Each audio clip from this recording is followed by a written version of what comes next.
Selamat pagi, perkenalkan saya Dr. Muda Anira Rema Aurelia dengan NIM 2002612-127. Jadi di sini saya akan melakukan pemeriksaan THT KL, telinga, hidung, tenggorokan, kepala, leher. Pemeriksaannya itu adalah yang pertama adalah tes wabah, kemudian yang kedua adalah rinoskopi anterior, dan yang terakhir adalah inspeksi kafum oris dan bibir. Silakan masuk. Selamat pagi Ibu, silakan duduk. Ya, selamat pagi. Baik Ibu, perkenalkan saya Dr. Muda Anira Rema Aurelia yang berjaga pada Poliklinik THTKL pada pagi hari ini. Saya berbicara dengan Ibu siapa? Ibu Anis. Ibu Anis. Baik, umurnya berapa Ibu? Saya 32 tahun. Alamatnya di mana Ibu? Di Jalan Bapak Sendarayu. Baik, sudah sesuai dengan rekam medisnya ya Ibu. Jadi dari rekam medis ini, hari ini Ibu akan dijadwalkan untuk pemeriksaan fisik THTKL.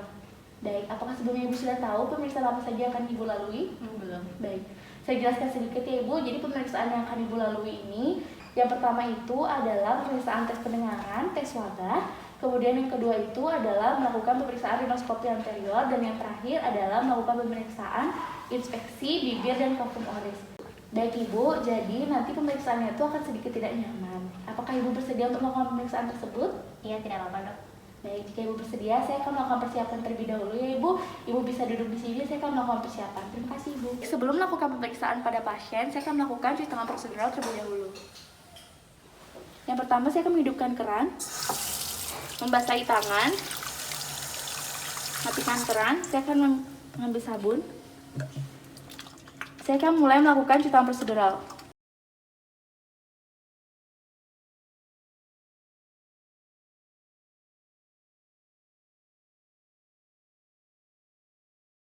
Jika sudah, saya akan membasahi tangan kembali.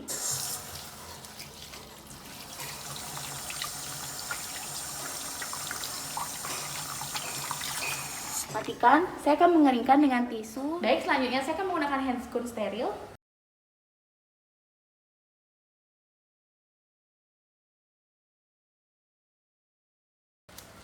Jika sudah, saya akan menggunakan face shield.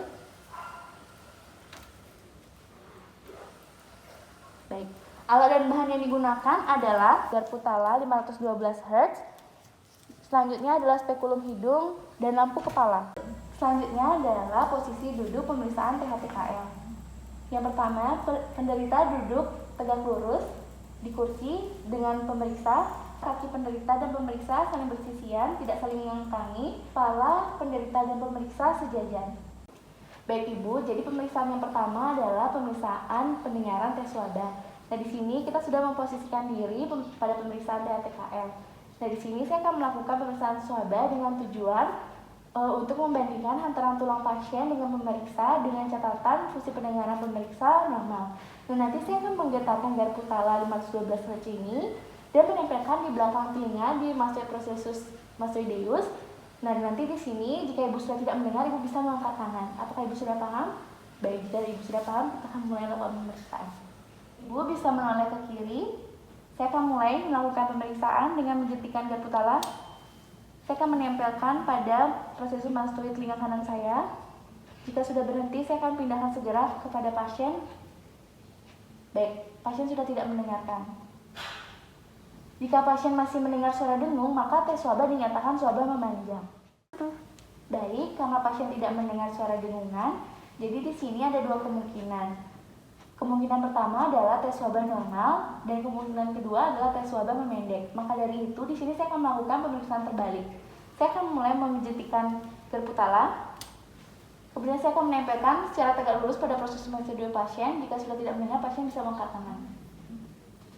Baik, selanjutnya saya akan menempelkan segera pada proses prosedur saya. Baik, suara sudah tidak terdengar. Baik Ibu, karena tadi sudah saya melakukan pada pemeriksaan telinga kanan, saya akan mengulangi pada pemeriksaan telinga kiri ya Ibu.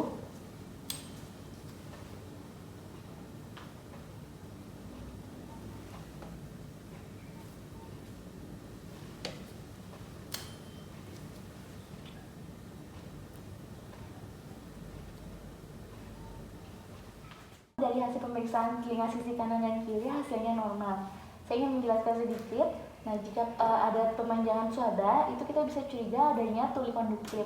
Nah, jika pada hasil ada pemendekan suada, itu akan kita bisa curigai itu tuli sensori neural. Nah, di sini untuk lebih mengetahui lebih lanjut, di sini kita bisa melakukan pemeriksaan Rine dan Weber. Nah, untuk pemeriksaan ambang dengar, untuk mengetahui tulinya ini, kita juga bisa melakukan pemeriksaan audiometri. Apakah Ibu sudah memahami? Baik, jika Ibu sudah paham, saya akan melanjutkan ke pemeriksaan selanjutnya, itu adalah rinoskopi anterior. Apakah Ibu bersedia? Baik. Pada pemeriksaan rinoskopi anterior, saya akan menggunakan lampu kepala. Adapun cara penggunaan lampu kepala sebagai berikut. Jadi di sini saya akan memastikan apakah lampu kepala ini membutuhkan aliran listrik atau dia portable. Nah, di sini jika ada membutuhkan aliran listrik, saya akan mencari sumber arus listrik terdekat. Nah, pada lampu kepala ini adalah lampu kepala portable. Saya akan memastikan bahwa baterai pada lampu kepala ini terisi cukup. Selanjutnya, saya akan meregangkan terlebih dahulu ikatan pada lampu kepala. Kemudian saya akan menaruh di lingkar kepala. Saya akan menyesuaikan ukurannya. Baik, lampu kepala sudah sesuai dengan lingkar kepala saya. Selanjutnya saya akan menghidupkan lampu kepala. Baik, lampu kepala sudah menyala. Di sini saya akan mengecek sinar lampunya itu dengan jarak 30 dari lampu kepala, 30 cm. Kemudian saya memfokuskan hingga membuat diameter dari lampu kepala ini pada tangan saya itu 3-5 cm. Kemudian saya mengarahkan 15 derajat dari aksis mata. Di sini saya sudah menggunakan lampu kepala. Jadi di sini saya akan tetap memposisikan diri pada pemeriksaan TTKM Ibu.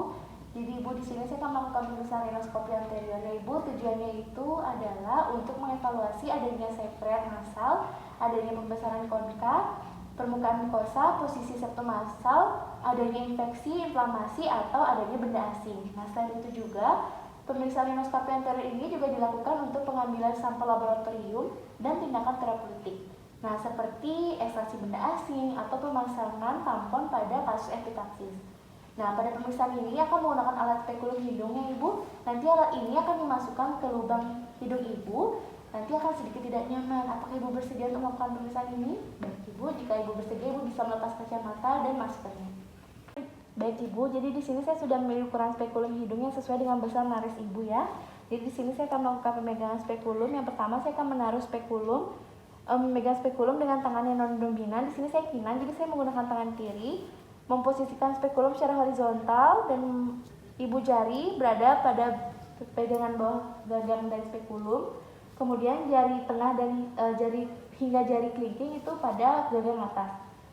Tangan telunjuk ini dia itu lepas. Di sini saya akan memasukkan spekulum dalam keadaan tertutup secara perlahan. Saya akan meletakkan telunjuk pada alenasi pasien. Saya akan membuka secara perlahan. Di sini saya akan menggunakan telunjuk untuk menahan agar membatasi pergerakan. Saya akan membuka. Baik, saya akan mulai menilai. Jadi yang pertama saya akan memeriksa vestibulum nasi. Nah, di sini apabila lubang hidung sudah terlihat lapang, saya akan mulai melakukan inspeksi pada kafum nasi. Yang pertama, saya akan mengevaluasi apakah ada atau tidaknya korpus salinum atau benda asing. Saya akan melihat apakah ada sekret. Jika terdapat sekret, saya akan tentukan sekret itu banyak atau sedikit dan bagaimana konsistensinya. Saya akan melihat apakah konsistensinya itu serus, mukoid, sanguinus, purulen, atau mukopurulen. Selanjutnya saya akan melihat apakah ada krusta, perdarahan, polip, tumor, dan kelainan anatomi seperti deviasi septum nasi. Selanjutnya di sini saya akan melihat kondisi konka inferior atau bagian bawah. Saya akan melihat apakah warnanya itu berwarna merah muda, ada hiperemi, pucat, atau livid.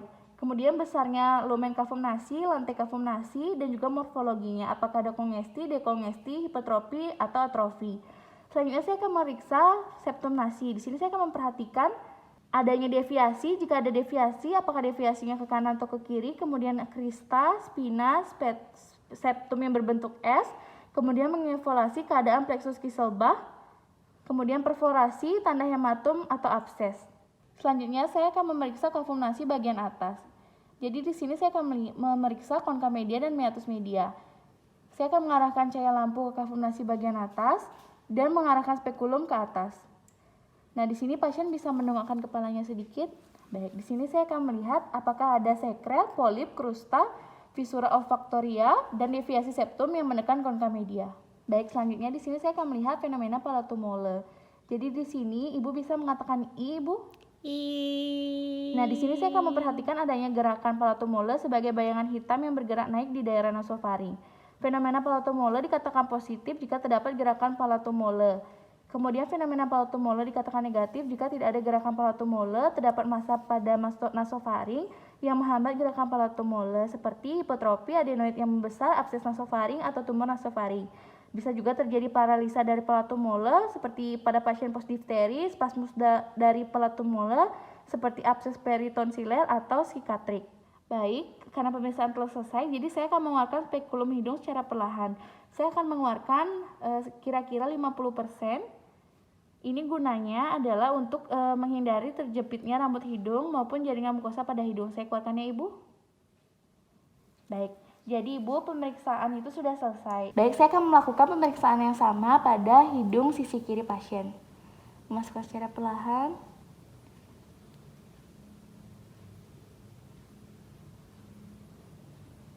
Mengeluarkannya secara perlahan. Baik Ibu, pemeriksaan rinoskopi anterior sudah selesai.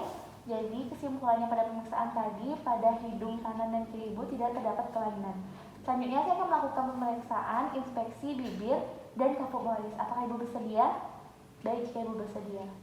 Baik Ibu, jadi di sini saya akan melakukan pemeriksaan inspeksi bibir dan juga kapuk oris. Dan di sini saya akan menggunakan lampu kepala dan saya sudah memposisikan diri, itu posisi pemeriksaan PHTKL. Jadi di sini saya akan menjelaskan terlebih dahulu ya Ibu tujuan dari pemeriksaan ini. Tujuannya itu adalah mengevaluasi ada atau tidaknya keabnormalan pada mukosa bukal, bibir, lidah, palatum durun dan mulut, gusi dan gigi, kelenjar ludah maupun gangguan persarafan. Di sini saya akan melakukan pemeriksaan dengan spatula lidah yang akan membuat tidak nyaman ya Ibu. Nah, di sini apakah Ibu bersedia untuk melakukan pemeriksaan ini? Baik, jika Ibu bersedia, saya akan mulai melakukan pemeriksaan. Pemeriksaan dilakukan secara sistematis dari depan ke belakang sehingga tidak ada daerah yang terlewati. Baik, saya akan menanyakan terlebih dahulu apakah Ibu menggunakan gigi palsu? Baik, jika Ibu tidak menggunakan gigi palsu, nah biasanya pada pasien yang menggunakan gigi palsu itu harus dilepas terlebih dahulu gigi palsu dan lepengan parsialnya. Ini gunanya untuk mempermudah untuk melakukan inspeksi secara menyeluruh pada gusi. Baik, di sini saya akan melakukan inspeksi pada bibir. Di sini saya akan memperhatikan mukosa pada bibir. Normalnya itu berwarna merah muda. Saya akan melihat apakah ada hiperemi, sianosis atau kebiruan. Kemudian saya akan menilai kelembapan, hidrasi, tekstur, simetrisitas, udim, lesi. Lesi di sini apakah ada lesi vesikel, krusta, ulkus, benjolan dan tanda-tanda trauma. Ibu bisa membantu saya untuk membuka mulutnya, Ibu. Pada saat pasien membuka mulut, di sini saya akan menilai apakah ada trismus, petialismus atau produksi saliva berlebihan. Kemudian saya akan menilai gerakan bibir dan juga sudut mulut pasien yang disarafi oleh nervus 7. Di sini Ibu bisa membantu saya untuk tersenyum, Ibu. Kemudian meringis, kemudian mencucu. Baik, di sini tidak terlihat adanya keabnormalan pada saraf nervus 7. Selanjutnya Ibu bisa membuka mulut kembali. Baik, di sini saya akan melihat oral hygiene. Nah, di sini saya melihat secara umum apakah ada pembengkakan, hiperemis, massa, atau kelainan kongenital. Di sini saya akan melihat rongga pipi pasien. Di sini saya akan melihat apakah ada tanda-tanda asimetris atau daerah injeksi. Kita akan melihat apakah ada pembuluh darah yang berdilatasi, yang biasanya itu menunjukkan terjadinya peradangan. Di sini saya akan memeriksa gigi geligi. Di sini saya akan menggunakan spatula untuk mendorong pipi menjauhi gusi. Saya akan mulai, Ibu. Mohon maaf, Ibu. Nah, di sini saya akan melihat apakah adanya karies, maloklusi, apakah ada perubahan warna gigi, apakah ada gigi yang tanggal. Normalnya gigi pasien itu adalah 32. Pada bagian gusi, saya akan menginspeksi apakah terdapat tanda-tanda inflamasi, perdarahan pada gusi, retraksi, atau adanya bau nafas, membengkak, atau ada perubahan pada warna gusi. Di sini saya akan menilai mukosa bukal. Sini akan menilai apakah ada ulcerasi pada mukosa pipi, apakah ada lesi putih pada mukosa pipi. Selanjutnya di sini pada lidah saya akan melihat apakah ada aliran saliva. Nah, biasanya jika terdapat aliran saliva, kemungkinan terjadi obstruksi terhadap aliran atau infiltrasi kelenjar yang menyebabkan pembesaran kelenjar. Kemudian di sini saya akan memperhatikan pada permukaan atas dan tepi lidah bagaimana warnanya, apakah ada massa, apakah lidah tampak lembab. Kemudian di sini Ibu saya akan melakukan pemeriksaan saraf cranialis 12 atau saraf hipoglossus. Di sini Ibu bisa menjulurkan lidahnya, Ibu. Nah, di sini saya akan melihat apakah lidah tersebut mengalami deviasi ke satu sisi. Nah, biasanya terjadi kelumpuhan pada nervus hipoglossus itu akan membuat otot lidah pada sisi yang terkena tidak berkontraksi dengan normal sehingga sisi kontralateral mendorong ke lidah ke sisi yang lesi. Selanjutnya di sini saya akan memeriksa lidah bagian dorsal. Ibu bisa minta tolong untuk mengangkat lidahnya ke atap dari mulutnya. Kemudian di sini saya akan menilai apakah ada udim pada dasar mulut. Kemudian saya akan melihat apakah ada kelainan pada ductus Wharton. Kemudian jika ada lesi saya akan melihat apakah bagaimana tekstur dan warnanya, kemudian apakah ada papila yang menipis. Saya agak mendongak ke atas. Baik, di sini saya akan melihat palatum durum dan palatum molenya. Di sini akan saya lihat adalah apakah ada pembengkakan, tanda-tanda peradangan, apakah terlihat tanda-tanda perdarahan atau peteki. Di sini saya akan melihat apakah uvulanya masih terletak di garis tengah. Baik Ibu, jadi pemeriksaan dari inspeksi bibir dan kalkum orisnya tadi telah selesai. Ibu bisa menggunakan masker kembali. Baik Ibu, saya akan melepaskan APD terlebih dahulu dan merapikan alat-alat yang sudah saya gunakan. Mohon tunggu sebentar ya Ibu.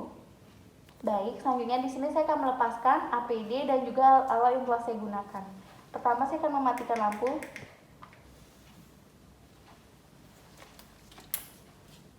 Selanjutnya adalah melepas handscoon. Saya akan membuangnya di tong sampah medis. Dan saya akan melepas gaun yang telah saya gunakan dan melakukan sitaan prosedural. Baik Ibu, jadi dari pemeriksaan tadi hasilnya itu masih normal. Nah di sini saya ingin memberikan informasi terlebih dahulu ya Ibu. Nah karena hasilnya normal ini, mohon Ibu untuk menjaga kebersihan hidung, telinga dan tenggorok Ibu agar tidak mengalami gangguan. Namun jika ada keluhan lain, Ibu bisa ke dokter atau ke fasilitas kesehatan terdekat ya Ibu. Apakah sampai sini ada yang ingin ditanyakan lagi Ibu? Baik, jika tidak, terima kasih Ibu. Semoga sehat selalu ya Ibu. Terima kasih Ibu. Sekian pemeriksaan THTKL. Semoga video ini bermanfaat. Terima kasih.